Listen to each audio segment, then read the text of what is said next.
Well, it's a privilege as well as a pleasure to be here this evening, and to see so many people here. I knew the Donegal Abbey Singers were good, but I didn't realize they had such a following.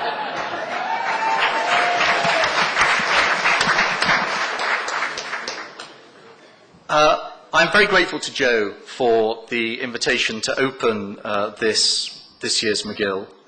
I'm a big fan of Donegal, and I come here as often as I can. But I'm also a keen enthusiast for this kind of open political, business and civic forum. We don't have a tradition of this kind of summer school in Britain. You should cherish it. It's extremely valuable. The theme for this year's debate is Transforming Ireland, the first 100 days, the next 5 years. I think it points to the great sense of change and challenge that's palpable at the moment, across Ireland, indeed across Europe. And I just want to take a few minutes at the start to reflect, as it were, from my perspective on some of those changes and some of those challenges. It's been a historic year for relations between Ireland and Britain. The successful visit in May by Her Majesty Queen Elizabeth symbolised the remarkable transformation in our relations. It was the culmination of years of work by many people across the Irish and British governments and beyond, because that kind of deep transformation doesn't happen quickly. It takes hard work and concerted effort. As Joe said, the last British ambassador to speak here was Nicholas Fenn in the 80s, when things were very different. Nicholas wrote in one of his dispatches on British-Irish relations that we end the year as we began it, glaring at each other across the Irish Sea. Well, we've come a very long way from those dark and difficult days. But in fact, you don't have to go as far back to get a sense of that change. When I arrived in 2009, I spent my first months working hard with colleagues in London and Dublin to push for the completion of devolution of policing and justice in Northern Ireland. It's easy to forget now that this was far from a done deal. The last piece of the Good Friday Belfast Agreement, left until last precisely because of its difficulty, only fitted into place in early 2010 after a massive effort by the Northern Ireland parties, encouraged by the two governments working together from prime ministerial level down. And that was 18 months ago. Since then, we've seen the Northern Ireland Executive more than step up to the mark, confident in the full range of their responsibilities, and more recently, successful Assembly elections marking a huge step forward for political stability in the North. We also saw elections and a new government in Westminster, confounding those who thought British political culture might have difficulty stretching to an effective coalition.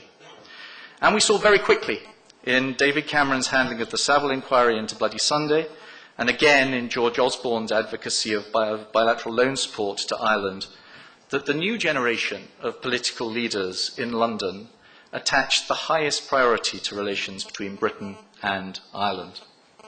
They take the Good Friday Agreement legacy very seriously, but they also see the relationship as a dynamic one, looking forward to and building for the future. And that's what we sought to capture in the Queen's visit in May, and the parallel visits by the Prime Minister, the Foreign Secretary and others. The Queen's visit spoke, as she said herself, to the complexity of our history, its many layers and traditions, and to the importance of forbearance and conciliation, to being able to bow to the past but not be bound by it. But the Queen also said, and her visit showed, that together we have much to celebrate. The ties between our people, the shared values, the economic, business and cultural links that make us so much more than neighbours, that make us firm friends and equal partners. As she said, the world moves on quickly. The challenges of the past have been replaced by new economic challenges, which will demand the same imagination and courage. And the lessons from the peace process are clear. Whatever life throws at us, our individual response will be all the stronger for working together and sharing the load. And it's certainly the case that the ties that link Ireland and Britain are significant, and so are the challenges we both face. We're linked by our people, a golden thread of family, friendship and affection, as the Queen said. 6 million people in Britain who have an Irish grandparent, 100,000 British-born people living in Ireland, 6 million people going backwards and forth between the two countries each year. Britain accounts for half of all those visiting Ireland, Ireland 10% of all those visiting Britain, with some 200 flights a day. We're linked by our cultures, from Swift, Sheridan and Wilde to John Banville and Anne Enright, 2 of the last 6 Man Booker winners. British and Irish performers, broadcasters, singers, actors, sports stars are as familiar in one country as the other. Ryan Tubridy spreads good cheer on Radio 2, while victories by Graham McDowell, Rory McIlroy and Darren Clarke are cheered across these islands. We're also linked by our economies. Our bilateral trade is enormous, worth almost €1 billion a week, and it grew again last year. Ireland is the UK's 5th largest market, worth some 2% of GDP. UK is Ireland's largest trading partner. Our banks. Irish banks hold some £25 billion of deposits in the UK, including the Post Office Savings Bank. UK banks have some £125 billion of exposure in Ireland, including Ulster Bank. Ireland accounts for some €38 billion of investment in the UK. The UK accounts for about 1/3 of all the direct investment flows into Ireland. And there are over 40,000 Irish directors of UK companies. Those kind of links matter. But we're also linked by the challenges we face. The two governments, as the Taoiseach knows well, in London and Dublin, inherited sizable fiscal deficits which needed to be got under control, and which are still projected to be over 10% this year. Banking sectors under strain and in need of reform, demands for public service which had to be met from shrinking government budgets, and a pressing need to find ways to build growth and create jobs. We may be separated by a currency, but we're united by our shared economic challenges. As Nick Clegg said in Paris earlier this month, mistakes have been made by countries outside the Eurozone as well as those inside it, and as members of the EU, all of our economic fortunes are tied together. The UK exports more to our Eurozone partners than we do to the US, and vice versa. We're clear, a successful Eurozone is essential for a prosperous UK. Countries like the UK should not see ourselves as spectators watching from the wings. But if Europe's economic woes are a Eurozone problem, they're a problem for all of us. We can all agree that the Eurozone needs a success story. And by any objective assessment, Ireland has the potential to be that success story. But it will be tough. The European Commissioner for Economic and Monetary Affairs, Olli Rehn, reflecting on Finland's experience in the 90s, wrote the other day, "In Finland, the bus led to a very painful process of adjustment involving unpopular bank supports, major expenditure cuts and tax increases, while prioritising research and innovation expenditure and other growth-enhancing measures. The efforts paid off. The result was a strong export-led recovery period, at the end of which Finland was considered to be among the most competitive economies in the world." Ireland can do it. And the package of measures agreed by Eurozone leaders in Brussels last week will help.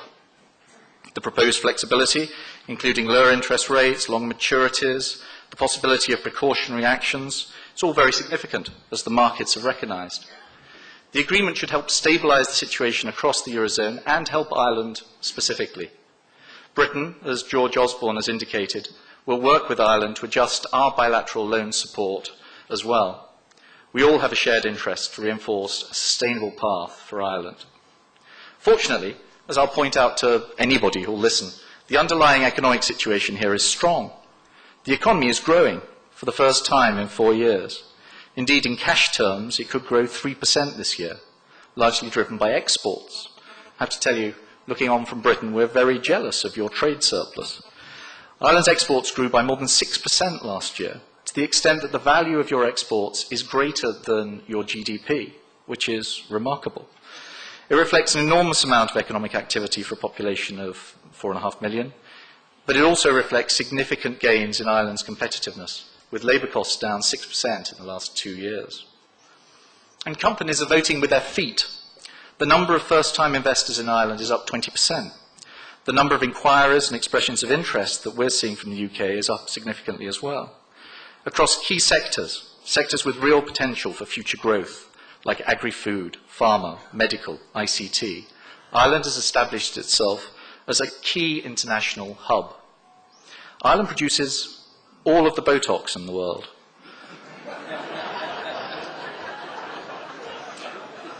All of the Viagra outside of the Americas. And top 10 global beverages. Certainly grounds for optimism. Ireland's an extraordinary country with extraordinary positives. But in some respects, Ireland might benefit from looking a little more like some other European countries. The package of measures agreed by the Eurozone last week doesn't mean that the choices facing Ireland are any less tough. Having less to pay doesn't mean that Ireland gets more money. The basic task for Ireland as for others, including Britain, remains the same: to tackle the deficit, get budgets under control, and build recovery. But, and I hope that you won't lose sight of this over the next days as you reflect on the challenges of the next 5 years, Ireland has friends, starting with Britain. It's how we respond to challenges that defines us. Britain and Ireland stand together as equals, as partners, and as friends. And together, working with others, we can meet these challenges. Thank you very much.